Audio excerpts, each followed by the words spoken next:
They always say in life that you're often shaped by a couple of events. Maybe it's a mentor or a family experience. In my case, it was a tragedy.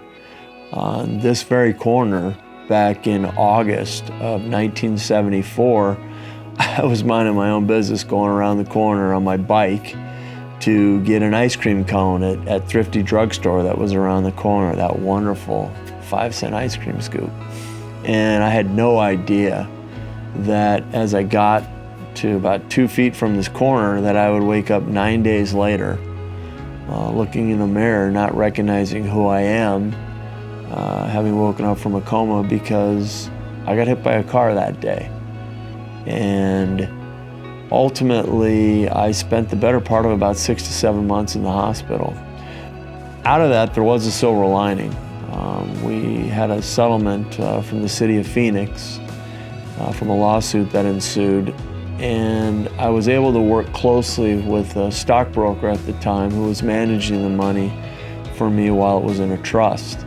And I learned a lot. It was fascinating. I wanted to know how the markets work, how to invest, what drove stocks, bonds, everything. And it only seemed that when I graduated from college in 1984 from Santa Clara, that going to become a financial planner was the obvious choice.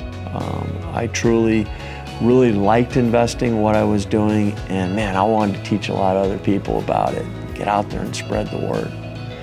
So when I first came to the Valley and I look out over the Valley now, I mean, geez Louise, we used to sit on the back porch underneath a wet towel on a lounge chair by the pool, and that was air conditioning. And now look at it. You look at all over the Valley and everybody has a story.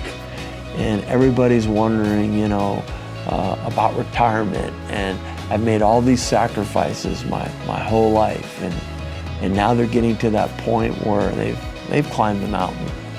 And they're now wondering, am I gonna have enough income to have a great retirement? Am I going to be able to minimize risk? Am I gonna be able to protect myself if something happened in the way of a critical or chronic illness? Am I gonna do the things that I wanna do? Because I made all these sacrifices and I've got all this stuff. And then ultimately, when Healthier Money comes into the picture, we help people take all this stuff and simplify it so that they can have a plan that works for them. We can take the questions out of retirement and really have them understand why it is they're doing what they're doing and making sure that they can have the retirement of their dreams that they want to have. And we do it really well. And as I kind of go through the journey now, I've learned a couple things that I think are really, really important. It's not about putting all your money in stocks and bonds. It's often not about many of the things that we've been taught or we take for granted. Deferring, staying the course, everything's going to get better. There's usually more to it. And I think we have really specialized in showing people that by being, properly diversified, by having their eggs spread out in the proper baskets, not only can we help to reduce risk, we can give them the income that they want to do, we can help protect against the unexpected, we can help minimize some of the taxes that we're often going to be faced with, throughout retirement, and then give them a plan that works and allow them to have the retirement of their dreams. We do that really well.